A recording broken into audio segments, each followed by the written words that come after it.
Hello everyone, मैं रवि श्रीवास्तव। आज हम क्लास 9 का पहला चैप्टर नंबर सिस्टम के बारे में बात करेंगे। नंबर सिस्टम की दो क्लासेस हम पहले ले चुके हैं, पार्ट 1 एंड पार्ट 2। आप वो दोनों जरूर देखिएगा, उसमें आपको बहुत सारी चीज़ें इससे मिल जाएंगी। हम उसको दोबारा रिपीट नहीं करेंगे। आज हम थोड़ा सा नंबर सिस्टम के कुछ रूल्स हैं या स्टेटमेंट है उसको बताएंगे, उसके बाद हम एक्सरसाइज पे आ जाएंगे। बाकी अगर नंबर सिस्टम को आप पूरा देखना है तो part 1 and part 2 previous class में आप देख सकते हैं। ठीक है, तो चलिए देखते हैं आज का टॉपिक। आज क्या क्या बताना है आपको। सबसे पहले नंबर सिस्टम, आपको पहला वाला वीडियो दूसरा वाला वीडियो देखना ही पड़ेगा, उसी से आपको पता चलेगा। आज हम देखते हैं, जैसे इसमें कुछ स्टेटमेंट होते हैं, जैसे दो परमेय संख्याओं के बीच में कितनी परमेय संख्याएं होती हैं, ठीक है, या हम दो संख्याओं के बीच में कितनी परमेय संख्या निकाल सकते हैं, कैसे निकाल सकते हैं, उसके बारे में बात करेंगे। चलिए देखते हैं। तो पहली बात, दो परमेय संख्याओं के बीच में अनंत परमेय संख्याएं होती हैं। ठीक, जैसे मान लेते हैं ये एक नंबर लाइन है ना, और ये नंबर लाइन में हम कहें यहाँ पे 1/2 है, यहाँ पे आपका 1 है, तो इसके बीच में कितनी संख्याएं हुई, तो इसके बीच में जितनी भी संख्याएं होंगी, है ना, जितनी भी होंगी, यहाँ पे बहुत सारे पॉइंट्स हैं, जितने पॉइंट्स होंगे उतने नंबर होंगे, इसमें पॉइंट्स आप काउंट नहीं कर सकते हो। ठीक है, तो इसमें कितने, इनके बीच में कितनी संख्या होंगी, अनंत, इनफाइनाइट। ठीक है ना। तो आपसे कभी भी पूछा जाएगा कि दो परमेय संख्याओं के बीच में कितनी परमेय संख्याएं होती हैं, तो अनंत, या दो परमेय संख्याओं के बीच में कितनी अपरमेय संख्या होती है, तो भी अनंत। दो अपरमेय संख्याओं के बीच में पूछेगा तो आप बताओगे कि परमेय संख्या अनंत होती है और परमेय संख्या भी अनंत होती है। ठीक है, और जैसा कि आप जानते थे, रियल नंबर परमेय संख्या और अपरमेय संख्या का कॉम्बिनेशन होता है ना, रैशनल और इर्रेशनल नंबर का। आज हम देखते हैं कैसे निकालते हैं दो परमेय संख्याओं के बीच की परमेय संख्या।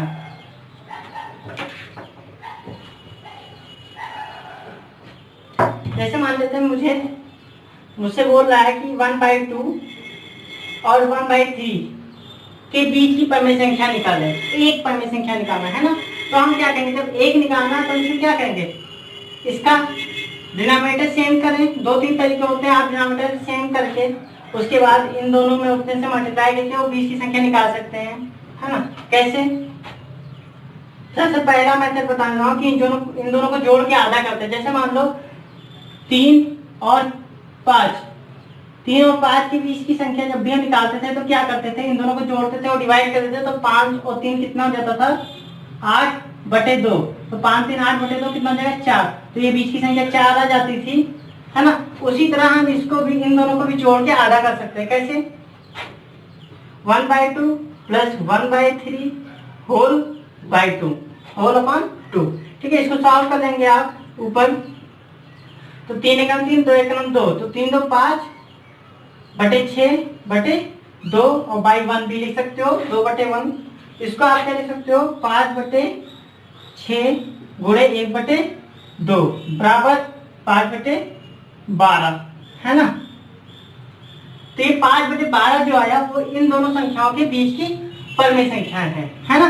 एक तो आप इस तरह से निकाल सकते हो कि दोनों संख्या को जोड़ के आधा कर देंगे। तो जब भी बीच की संख्या पूछेगी दो संख्याओं के बीच में, तो आप दोनों ऐड करके हाफ कर देंगे। लेकिन जब आपसे कहेगा कि दो परमेय की संख्याओं के बीच में 4 परमेय संख्या निकाले, 5 परमेय संख्या निकाली या 10 परमेय संख्या निकाली, तो कैसे निकालते हैं उसको भी देखते हैं। ठीक है, चलिए देखते हैं।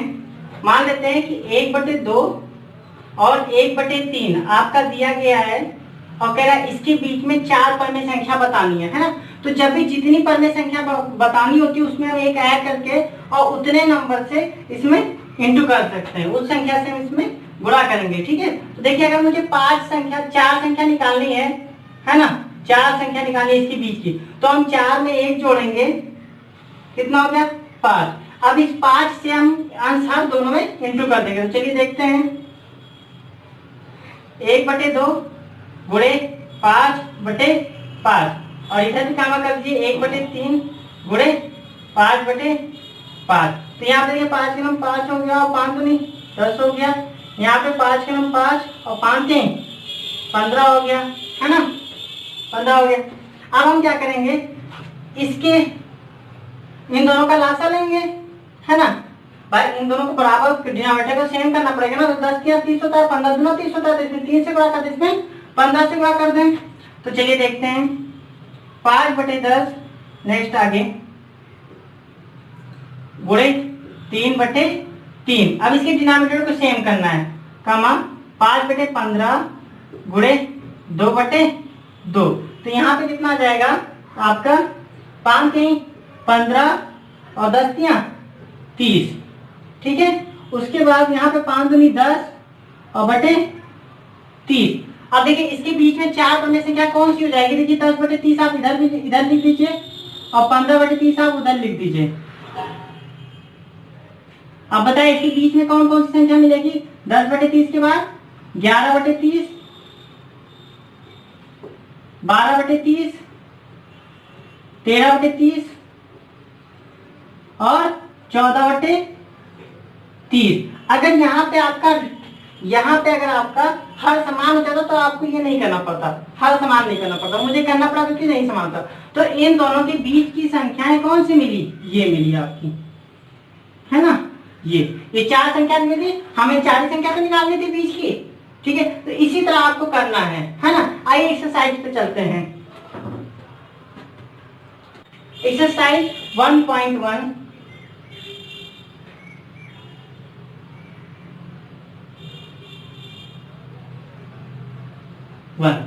ठीक है ना।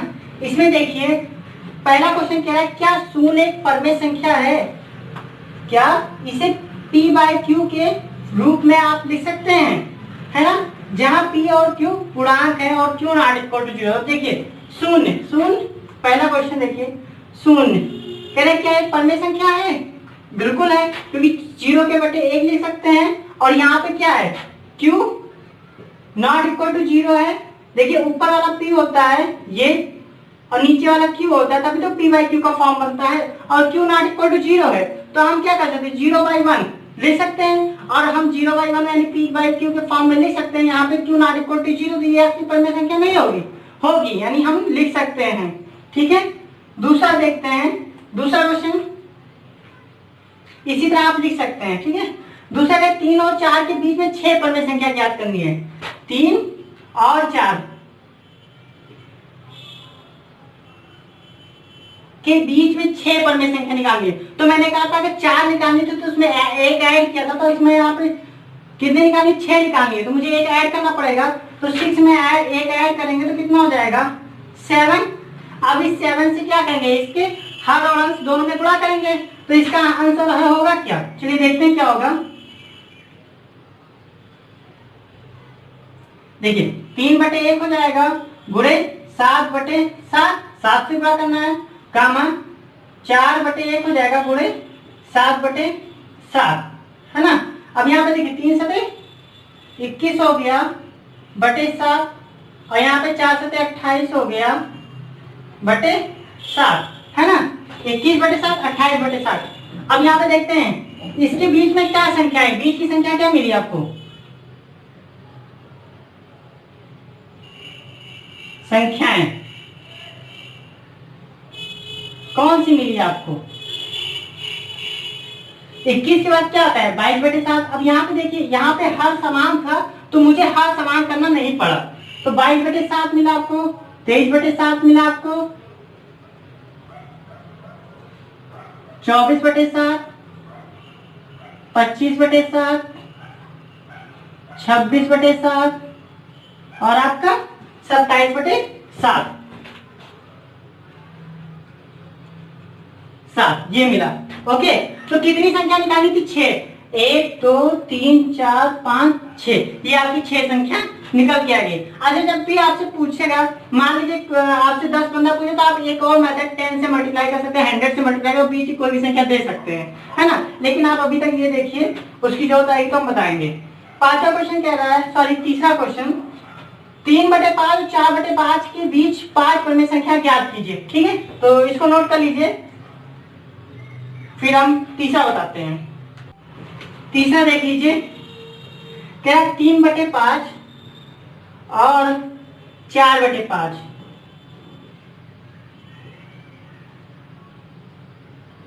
इसके बीच में कितनी संख्या बतानी है, 5 परमेय संख्या बतानी है। तो 5 बतानी है तो मैंने क्या बताया, उसमें 1 जोड़ देंगे, तो 5 + 1 = 6। अब हम क्या करेंगे, जो 5 संख्या होता है इसमें एक जोड़ के 6 कर दिया, 6 से हम मल्टीप्लाई कर देंगे तो 3/5 गुणे 6/6 कामा 4/5 गुणे 6/6 तो 3 से 18 हो जाएगा आपका, बटे 5 से 30, यहाँ पे 4 से 24, 5 से 30। ठीक है, अब 18 और 24 के बीच में कितनी संख्या मिल गई आपको? बीच की संख्या है।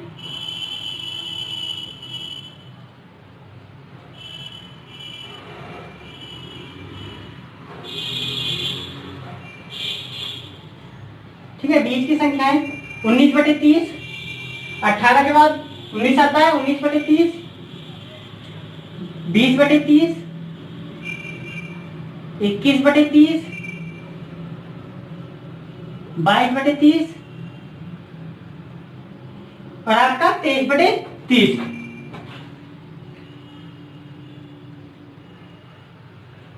तो यहां पे देखिए 18 के बाद कितनी निकालनी थी?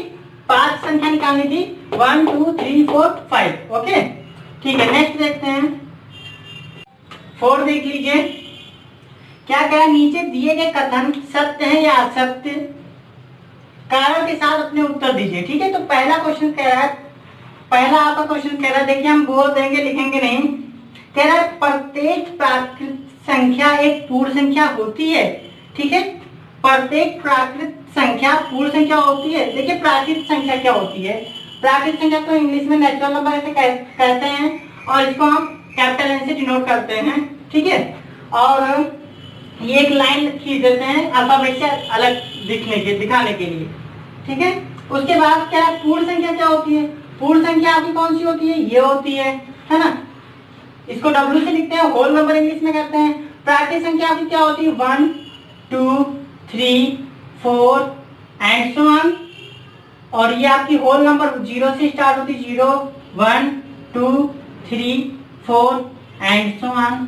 ठीक है, तो यहाँ पे देखिए क्या बोल रहा है? प्रत्येक प्राकृत संख्या पूर्ण संख्या है। देखिए 1 है, 2 है, 3 है, 4 है और आगे भी जितनी संख्या होगी धनात्मक में वो सब इसके अंदर होंगी, है ना? तो प्रत्येक प्राकृतिक संख्या पूर्ण संख्या होती है। ठीक है ना? तो ये आपका क्या हो जाएगा? पहला सत्य, है ना? रीजन में क्या लिखोगे कि सारी प्राकृतिक संख्या पूर्ण संख्या में सम्मिलित है ना, या पूर्ण संख्या में बिलोंग करती है, ये आप कह सकते हैं। दूसरा क्वेश्चन कह रहा है प्रत्येक पूर्णांक एक पूर्ण संख्या होती है। देखिए पूर्णांक क्या होता है? पूर्णांक को हम आई से डिनोट करते हैं या इसको जेड से भी डिनोट करते हैं। ठीक है, इंटीजर क्या होता है? देखिए बीच में 0 होता है, इधर धनात्मक संख्या होती है और इसके लेफ्ट साइड में ऋणात्मक संख्या। ठीक है ना? राइट साइड में धनात्मक संख्या, लेफ्ट साइड में ऋणात्मक संख्या। अब क्या कहा? प्रत्येक पूर्णांक एक पूर्ण संख्या है। देखिए प्रत्येक पूर्णांक पूर्ण संख्या है। देखिए 0 इस तरफ के तो सारे पूर्ण संख्या है, बट क्या निगेटिव वाले नंबर इसमें बिलोंग करते हैं, इसमें रहते हैं? नहीं रहे ना। तो हम क्या कहेंगे कि प्रत्येक पूर्णांक पूर्ण संख्या नहीं है। तो ये क्या हो जाएगा? असत्य। सेकंड आपका असत्य हो जाएगा। रीजन क्या लिखोगे कि ऋणात्मक पूर्णांक होल नंबर में नहीं रहते हैं या होल नंबर में बिलोंग नहीं करते हैं या होल नंबर का सदस्य नहीं है। ठीक है, ये आप कह सकते हैं। तीसरा देखते हैं इसका। तीसरा कह रहा है प्रत्येक परमेय संख्या एक पूर्ण संख्या होती है। देखिए परमेय संख्या क्या कौन क्यू से रिप्रेजेंट करते हैं, है ना? और ये कैसी संख्या होती है जिसे हम p/q के फॉर्म में लिख सकते हैं, है ना? परमेय संख्या जिसे हम p/q के फॉर्म में लिख सकते हैं जहां पे q is not equal to 0, q आपका 0 ना हो। लेकिन क्या पूर्ण संख्या कोई ऐसी है? पूर्ण संख्या क्या होती है? पूर्ण संख्या होल नंबर। होल नंबर आपकी क्या होती है? होल नंबर 0 1 2 3 यही सब तो होती है। अब ये क्या परमेय संख्या पूर्ण संख्या है? परमेय संख्या आप मान लेते हैं, कुछ ये ले लेते हैं, आपका एक परमेय संख्या मान लेते हैं कोई भी, 2/3 है ना। ये आपका परमेय संख्या है, ये परमेय संख्या का मेंबर है। परमेय संख्या देखिए, ये संख्या क्या पूर्ण संख्या में है? नहीं है।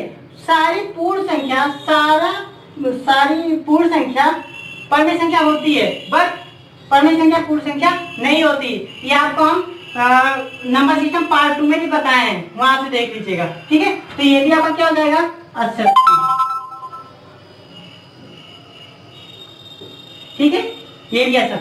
तो ये एक्सरसाइज आपका खत्म होता है। नेक्स्ट एक्सरसाइज के लिए हम नेक्स्ट क्लास में देखते हैं। आज के लिए इतना ही, धन्यवाद।